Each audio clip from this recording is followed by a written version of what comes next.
Hey, it's the right Rican. And let's see.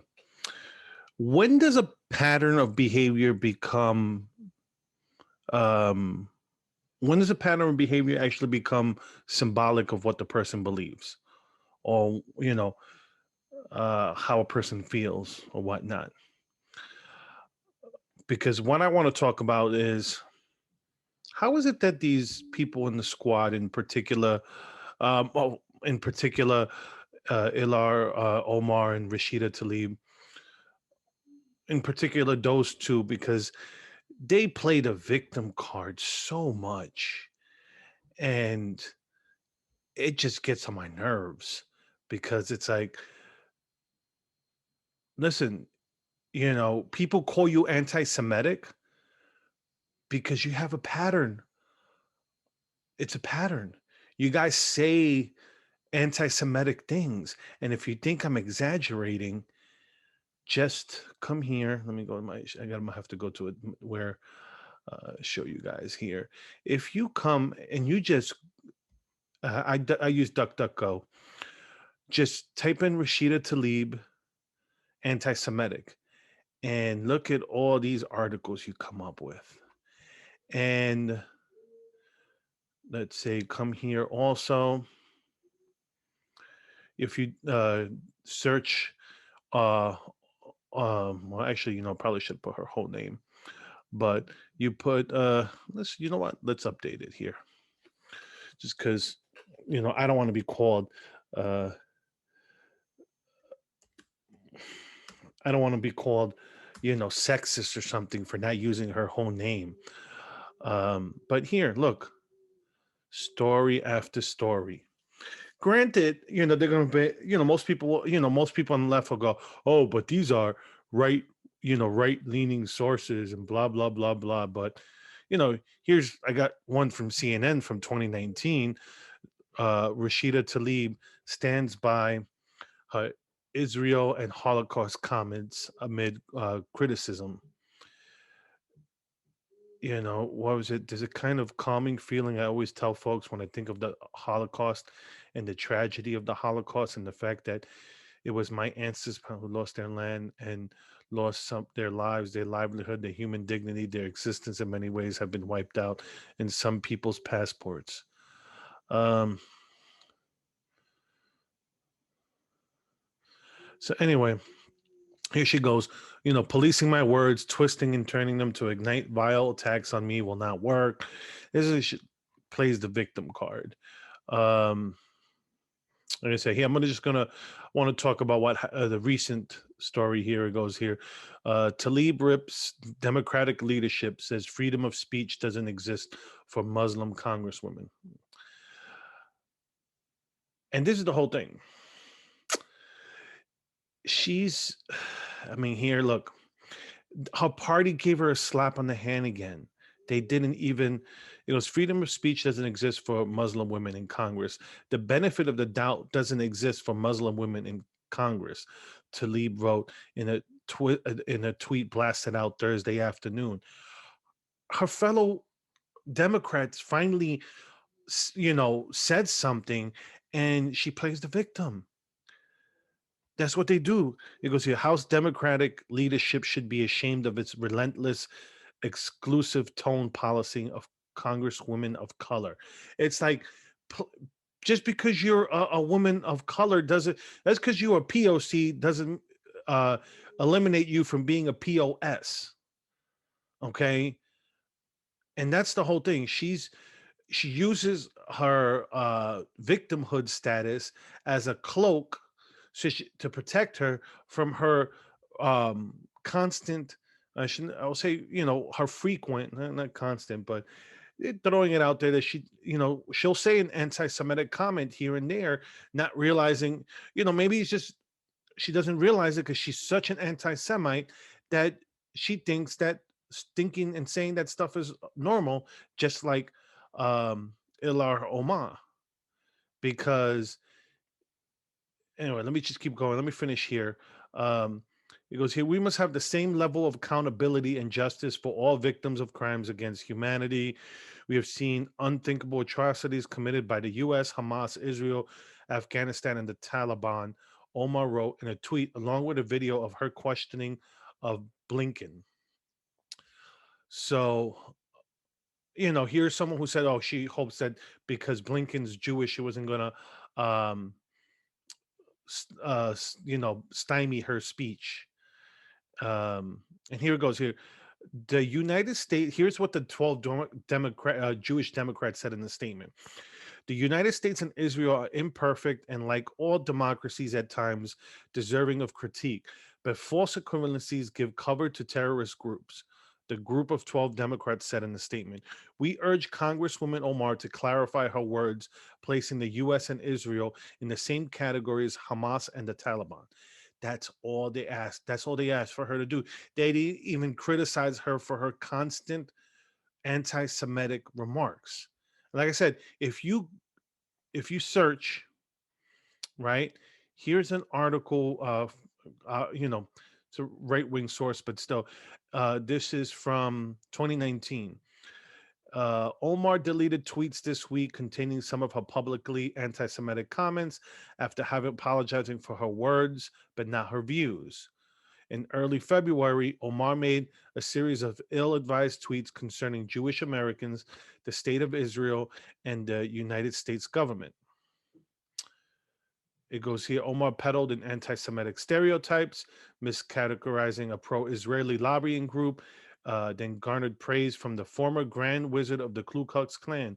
She shared a tweet from uh, the irony far left journalist Greenwald, who claimed Rep. McCarthy was defending a foreign nation attacking. Anyway, in reply, Omar claimed elected officials acted for Israel out of financial interest. It's all about the Benjamins, baby, she said. Anyway, so here it's in a 2012 tweet. She accused Israel of having hypnotized the world that she had to delete. So, like I said, when does constant behavior become just the fact that she is? Because here I'm going to show you, like I said, here's Rashida Tlaib. And Rashida Tlaib scrubs anti Semitic tweet from profile. Screenshots of Rashid Tlaib's Twitter dated Sunday show the squad member had retweeted a post containing an anti Semitic slogan for the elimination of the state of Israel, but the retweet is now gone from her page. During the mere words International Day of Solidarity with the Palestinians, the caption on the tweet meanwhile read, From the river to the sea, Palestine will be free, which is basically saying wipe Israel off the map.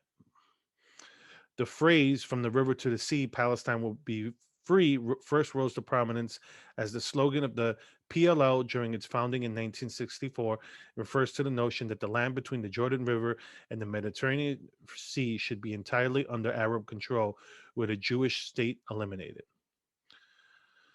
So anyway, that's that's one.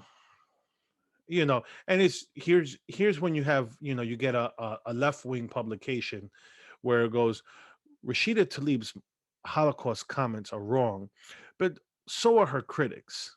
And it's like, you know, Tlaib is wrong, but not anti Semitic. And it's like, but how many times does she have to say stuff that's remotely anti Semitic before you go, here's another one? This is what I was talking about earlier. Rashida Tlaib is accused of anti Semitism by Republicans after saying Joe Biden's Jewish pick for Secretary of State, Tony Blinken, may try to silence her criticism of Israel policy, which obviously he did not. He has not, and neither has, but, and then here's, Rashida Tlaib stands by Israel and Holocaust comments amid criticism. Like I said, over and over and over again, these people say disgusting anti-Semitic tropes, anti-Semitic um, statements, and they get supported by the Democrats. There's no, right now, there's no, calls for Democrats to even um, primary them. There was a Republican, and I looked him up because I wanted to show it here, the difference. Look, and even then, look, Wikipedia, well, you can see the this is funny. The bias of Wikipedia, because it's also a left wing source, but I use it because it's left wing, so you can't accuse me of bias when it comes to it. For much of King's congressional tenure, Republican politicians and officials were silent about his rhetoric and frequently sought his endorsement and campaigned with him because of his popularity with Northwest Iowa's conservative voters. Shortly before the 2018 election, the National Republican Congressional Committee withdrew funding for King's reelection campaign, and its chairman, Steve Stivers, condemned King's conduct. Uh, Although Iowa's Republican senators and governor continued to endorse him, King was reelected, but after a January 2019 interview in which he questioned the negative connotations of the terms white nationalists and white supremacy, he was widely condemned by both parties.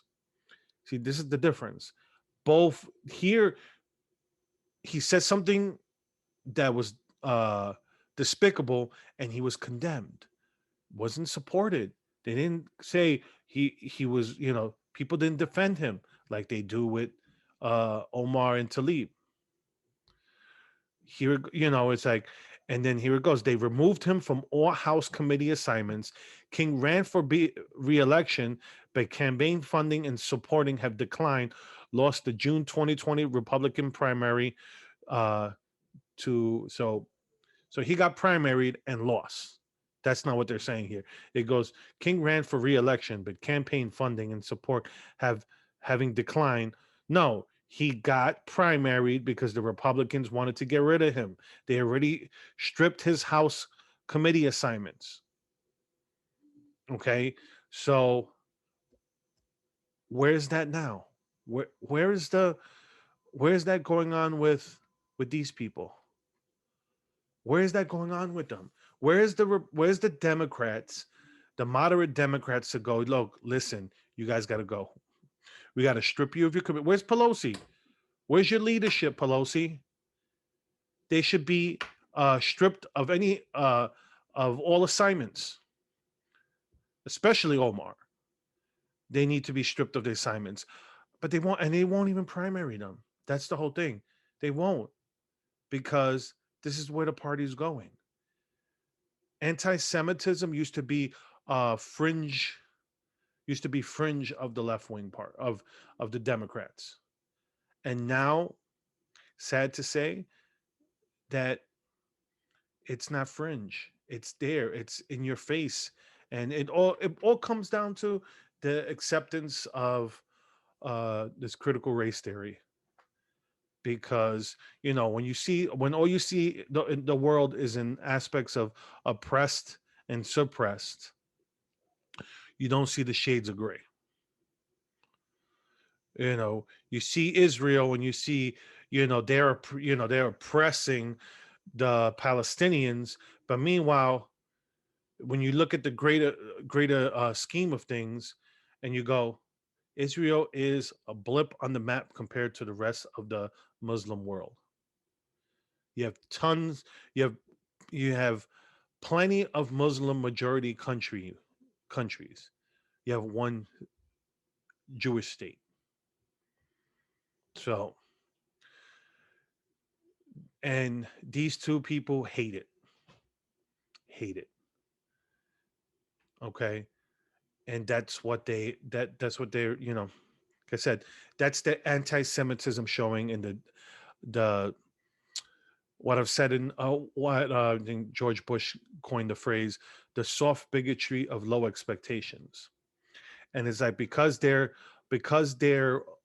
um because they're people, because they're Muslim, they can't they can't be accused of being anti-Semitic because they're part of the oppressed class. No, sorry about that. I have to make I have to make an edit. um, Anyone who does this and has kids, you understand. Sometimes they come in and you have to stop what you're doing. So basically, like I was saying about the whole soft bigotry of expectation, of low expectations. I spoke about this before in a previous video, and that's what goes on. It's like, they're use the cloak of being a person of color, and to protect them from saying things that, um, if they were a white person, let's say they were white, they wouldn't get away with. And their anti-Semitic comments, it's a pattern that needs to be addressed, but it won't, just because the fact that, like I said, critical race theory is what they're accepting, and as long as you know, if you're the right, as long as you have that ideology, and and when you're the right, um, color, because even though I am a person of color, I have the wrong ideology for them, because I fight them on every turn, because I don't want to be judged on me being Latino. I'm proud of, obviously, I'm proud of the fact that I'm Puerto Rican, but I'm also proud of being an American. I'm proud of both.